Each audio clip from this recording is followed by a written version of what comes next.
Welcome back to the Word in Our Hearts. We're going to continue on in 1 Samuel in the Old Testament. If you like my videos and you like being able to listen to the Bible online, please consider hitting the like button and the subscribe button. There's no fee. This is just something I'm doing for the Lord and to hopefully help other people who want to be able to listen to the Bible. So the birth of Samuel. There was a certain man from Ramathaim, a Zuphite from the hill country of Ephraim, whose name was Elkanah, son of Jeroham, the son of Elihu, the son of Tohu, the son of Zuph, an Ephraimite. He had 2 wives. One was called Hannah, and the other Peninnah. Peninnah had children, but Hannah had none. Year after year this man went up from his town to worship and sacrifice to the Lord Almighty at Shiloh, where Hophni and Phinehas, 2 sons of Eli, were priests of the Lord. Whenever the day came for Elkanah to sacrifice, he would give portions of the meat to his wife Peninnah and to all her sons and daughters. But to Hannah he gave a double portion because he loved her, and the Lord had closed her womb. And because the Lord had closed her womb, her rival kept provoking her in order to irritate her. This went on year after year. Whenever Hannah went up to the house of the Lord, her rival provoked her till she wept and would not eat. Elkanah, her husband, would say to her, "Hannah, why are you weeping? Why don't you eat? Why are you downhearted? Don't I mean more to you than 10 sons?" Once, when they had finished eating and drinking in Shiloh, Hannah stood up. Now Eli the priest was sitting on a chair by the doorpost of the Lord's temple. In bitterness of soul, Hannah wept much and prayed to the Lord, and she made a vow, saying, "O Lord Almighty, if you will only look upon your servant's misery and remember me, and not forget your servant, but give her a son, then I will give him to the Lord for all the days of his life, and no razor will ever be used on his head." As she kept on praying to the Lord, Eli observed her mouth. Hannah was praying in her heart, and her lips were moving, but her voice was not heard. Eli thought she was drunk and said to her, "How long will you keep on getting drunk? Get rid of your wine." "Not so, my lord," Hannah replied. "I am a woman who is deeply troubled. I have not been drinking wine or beer. I was pouring out my soul to the Lord. Do not take your servant for a wicked woman. I have been praying here out of my great anguish and grief." Eli answered, "Go in peace, and may the Lord God of Israel grant you what you have asked of him." She said, "May your servant find favor in your eyes." Then she went on her way and ate something, and her face was no longer downcast. Early the next morning they arose and worshipped before the Lord, and then went back to their home in Ramah. Elkanah lay with Hannah his wife, and the Lord remembered her. So in the course of time Hannah conceived and gave birth to a son. She named him Samuel, saying, "Because I asked the Lord for him." Hannah dedicates Samuel. When the man Elkanah went up with all his family to offer the annual sacrifice to the Lord and to fulfill his vow, Hannah did not go. She said to her husband, "After the boy is weaned, I will take him and present him before the Lord, and he will live there always." "Do what seems best to you," Elkanah, her husband, told her. "Stay here until you have weaned him. Only may the Lord make good his word." So the woman stayed at home and nursed her son until she had weaned him. After he was weaned, she took the boy with her, young as he was, along with a 3-year-old bull, an ephah of flour, and a skin of wine, and brought him to the house of the Lord at Shiloh. When they had slaughtered the bull, they brought the boy to Eli, and she said to him, "As surely as you live, my lord, I am the woman who stood here beside you praying to the Lord. I prayed for this child, and the Lord has granted me what I asked of him. So now I give him to the Lord. For his whole life he will be given over to the Lord." And he worshipped the Lord there. Hannah's prayer. Then Hannah prayed and said, "My heart rejoices in the Lord. In the Lord my horn is lifted high.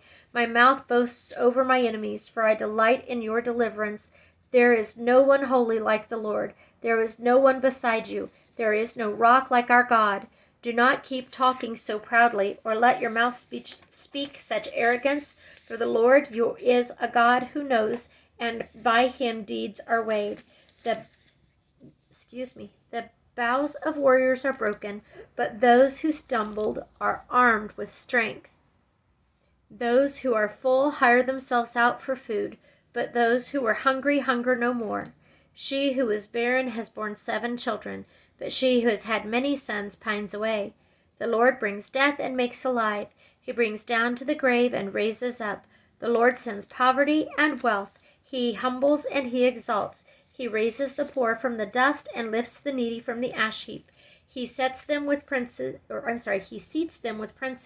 and has them inherit a throne of honor. For the foundations of the earth are the Lord's. Upon them he has set the world. He will guard the feet of his saints, but the wicked will be silenced in darkness. It is not by strength that one prevails. Those who oppose the Lord will be shattered. He will thunder against them from heaven. The Lord will judge the ends of the earth. He will give strength to his king and exalt the horn of his anointed. Then Elkanah went home to Ramah, but the boy ministered before the Lord under Eli the priest. Eli's wicked sons. Eli's sons were wicked men. They had no regard for the Lord. Now it was the practice of the priests with the people that whenever anyone offered a sacrifice, and while the meat was being boiled, the servant of the priest would come with a 3-pronged fork in his hand. He would plunge it into the pan or kettle or cauldron or pot, and the priest would take for himself whatever the fork brought up. This is how they treated all Israelites who came to Shiloh.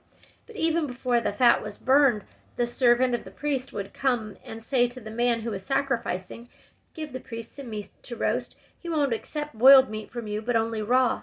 If the man said to him, "Let the fat be burned up first, then take whatever you want," the servant would then answer, "No, hand it over now. If you don't, I'll take it by force." This sin of the young men was very great in the Lord's sight, for they were treating the Lord's offering with contempt. But Samuel was ministering before the Lord, a boy wearing a linen ephod. Each year his mother made him a little robe and took it to him when she went up with her husband to offer the annual sacrifice. Eli would bless Elkanah and his wife, saying, "May the Lord give you children by this woman to take the place of the one she prayed for and gave to the Lord." Then they would go home, and the Lord was gracious to Hannah. She conceived and gave birth to 3 sons and 2 daughters. Meanwhile, the boy Samuel grew up in the presence of the Lord.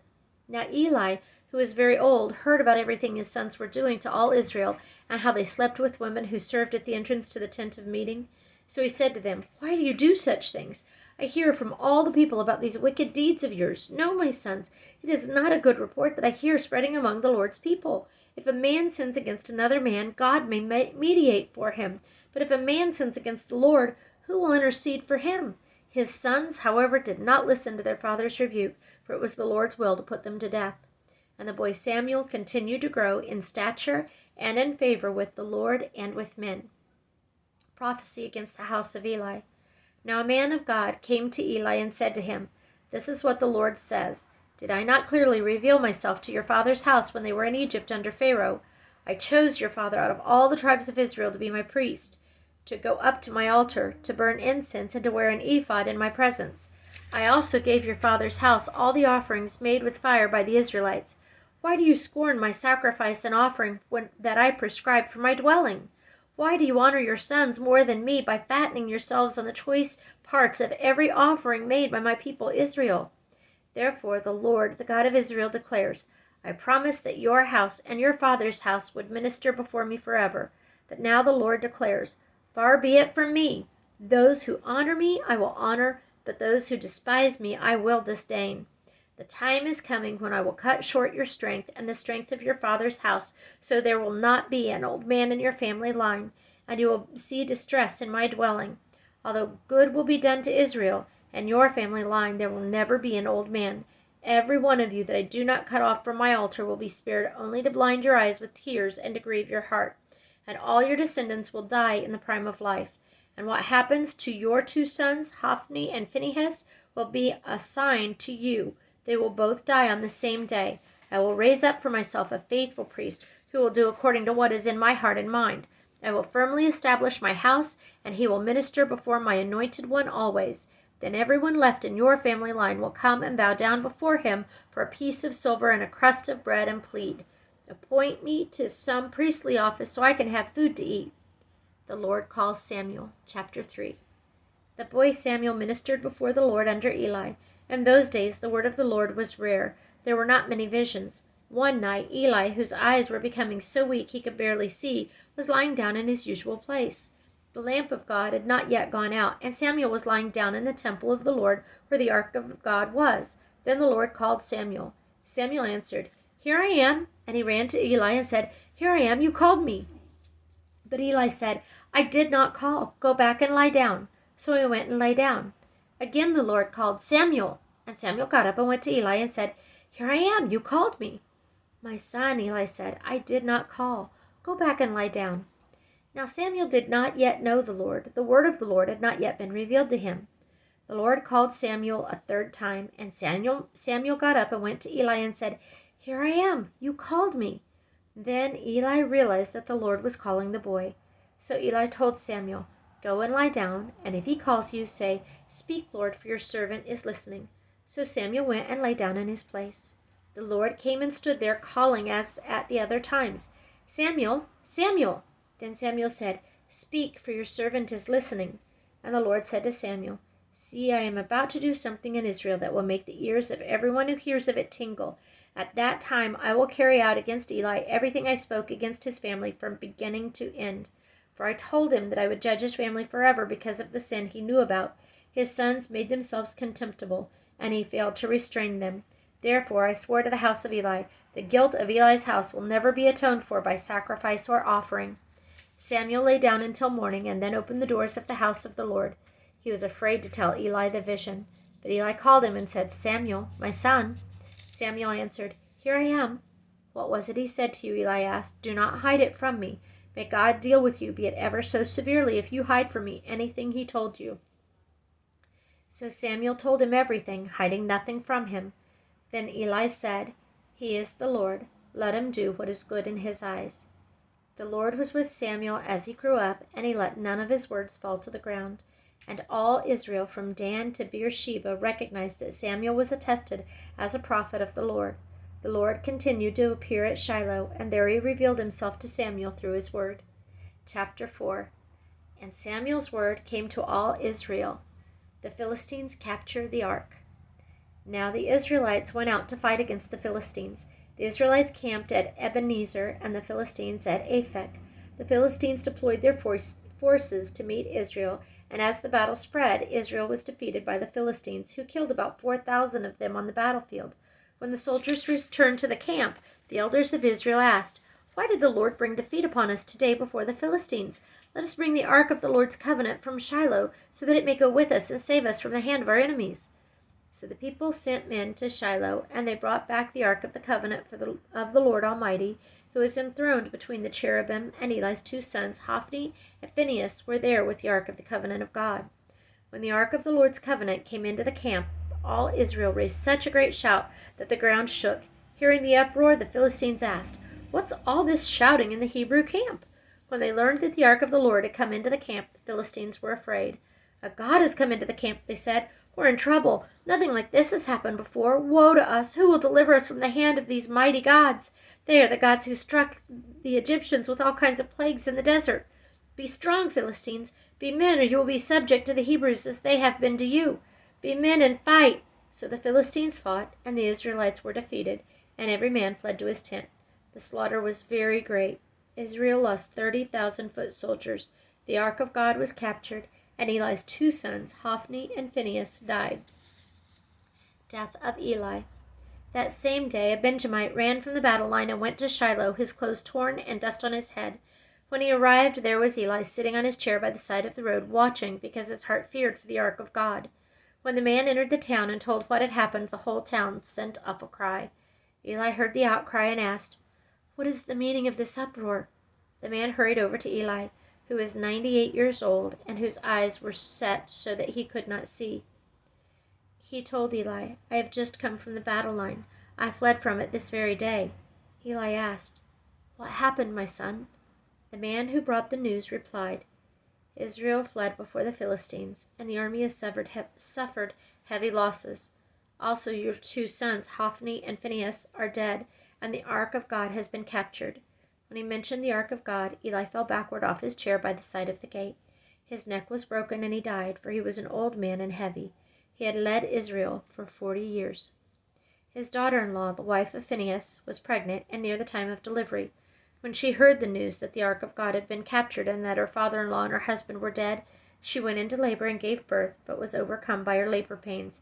As she was dying, the women attending her said, Don't despair, you've given birth to a son. But she did not respond or pay any attention.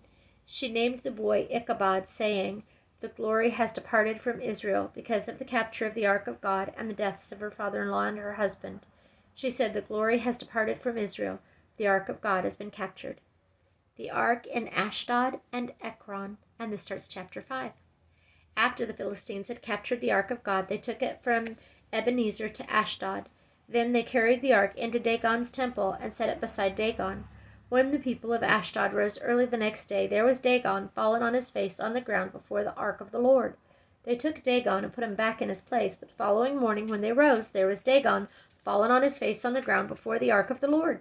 His head and hands had been broken off and were lying in the threshold, only his body remained. That is why to this day neither the priests of Dagon nor any others who enter Dagon's temple at Ashdod step on the threshold. The Lord's hand was heavy upon the people of Ashdod and its vicinity. He brought devastation upon them and afflicted them with tumors. When the men of Ashdod saw what was happening, they said, the ark of the God of Israel must not stay here with us, because his hand is heavy upon us and upon Dagon our God. So they called together all the rulers of the Philistines and asked them, what shall we do with the ark of the God of Israel? They answered, have the ark of the God of Israel moved to Gath. So they moved the ark of the God of Israel. But after they had moved it, the Lord's hand was against that city, throwing it into a great panic. He afflicted the people of the city, both young and old, with an outbreak of tumors. So they sent the ark of God to Ekron. As the ark of God was entering Ekron, the people of Ekron cried out, they have brought the ark of the God of Israel around to us to kill us and our people. So they called together all the rulers of the Philistines and said, send the ark of the God of Israel away. Let it go back to its own place, or it will kill us and our people. For death had filled the city with panic. God's hand was very heavy upon it. Those who did not die were afflicted with tumors, and the outcry of the city went up to heaven. Chapter 6. The ark returned to Israel. When the ark of the Lord had been in Philistine territory 7 months, the Philistines called for the priests and the diviners and said, what shall we do with the ark of the Lord? Tell us how we should send it back to its place. They answered, if you return the ark of the God of Israel, do not send it away empty, but by all means send a guilt offering to him. Then you will be healed, and you will know why his hand has not been lifted from you. The Philistines asked, what guilt offering should we send to him? They replied, 5 gold tumors and 5 gold rats, according to the number of the Philistine rulers, because the same plague has struck both you and your rulers. Make models of the tumors and of the rats that are destroying the country, and pay honor to Israel's God. Perhaps he will lift his hand from you and your gods and your land. Why do you harden your hearts as the Egyptians and Pharaoh did? When he treated them harshly, did they not send the Israelites out so they could go on their way? Now then, get a new cart ready, with 2 cows that have calved and have never been yoked. Hitch the cows to the cart, but take their calves away and pen them up. Take the ark of the Lord and put it on the cart, and in a chest beside it put the gold objects you are sending back to him as a guilt offering. Send it on its way, but keep watching it. If it goes up to its own territory toward Beth Shemesh, then the Lord has brought this great disaster on us. But if it does not, then we will know that it was not his hand that struck us, and that it happened to us by chance. So they did this. They took 2 such cows and hitched them to the cart and penned up their calves. They placed the ark of the Lord on the cart, and along with it the chest containing the gold rats and the models of the tumors. Then the cows went straight up toward Beth Shemesh, keeping on the road and lowing all the way. They did not turn to the right or to the left. The rulers of the Philistines followed them as far as the border of Beth Shemesh. Now the people of Beth Shemesh were harvesting their wheat in the valley, and when they looked up and saw the ark, they rejoiced at the sight. The cart came to the field of Joshua of Beth Shemesh, and there it stopped beside the large rock. The people chopped up the wood of the cart and sacrificed the cows as a burnt offering to the Lord. The Levites took down the ark of the Lord, together with the chests containing the gold objects, and placed them on the large rock. On that day the people of Beth Shemesh offered burnt offerings and made sacrifices to the Lord. The 5 rulers of the Philistines saw all this, and then returned that same day to Ekron. These are the gold tumors the Philistines sent as a guilt offering to the Lord, 1 each for Ashdod, Gaza, Ashkelon, Gath, and Ekron. And the number of the gold rats was according to the number of Philistine towns belonging to the 5 rulers, the fortified towns with their country villages. The large rock on which they set the ark of the Lord is a witness to this day in the field of Joshua at Beth Shemesh. But God struck down some of the men of Beth Shemesh, putting 70 of them to death, because they had looked into the ark of the Lord. The people mourned because of the heavy blow the Lord had dealt them, and the men of Beth Shemesh asked, "Who can stand in the presence of the Lord, this holy God? To whom will the ark go up from here?" Then they sent messengers to the people of Kiriath Jearim, saying, "The Philistines have returned the ark of the Lord. Come down and take it up to your place." This starts chapter 7.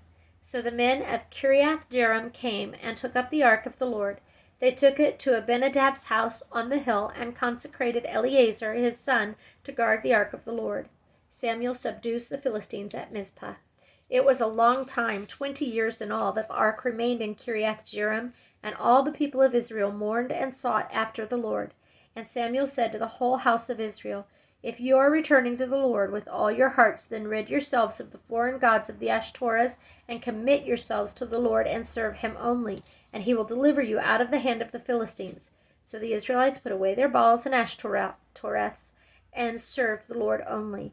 Then Samuel said, "Assemble all Israel at Mizpah, and I will intercede with the Lord for you."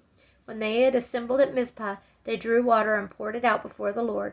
On that day they fasted, and there they confessed, "We have sinned against the Lord." And Samuel was leader of Israel at Mizpah.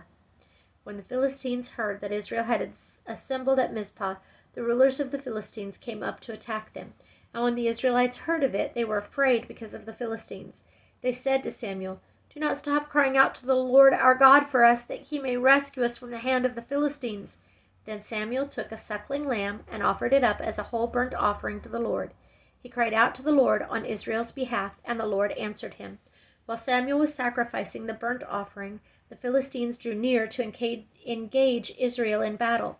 But that day the Lord thundered with loud thunder against the Philistines, and drew them into such a panic that they routed before the Israelites. The men of Israel rushed out of Mizpah and pursued the Philistines, slaughtering them along the way to a point below Beth-kar. Then Samuel took a stone and set it up between Mizpah and Shen. He named it Ebenezer, saying, "Thus far has the Lord helped us." So the Philistines were subdued and did not invade Israelite territory again. Throughout Samuel's lifetime, the hand of the Lord was against the Philistines. The towns from Ekron to Gath that the Philistines had captured from Israel were restored to her, and Israel delivered the neighboring territory from the power of the Philistines, and there was peace between Israel and the Amorites. Samuel continued as judge over Israel all the days of his life. From year to year he went on a circuit from Bethel to Gilgal to Mizpah, judging Israel in all those places. But he always went back to Ramah, where his home was, and there he also judged Israel. And he built an altar there to the Lord. We're going to end there for this reading. Thank you for listening.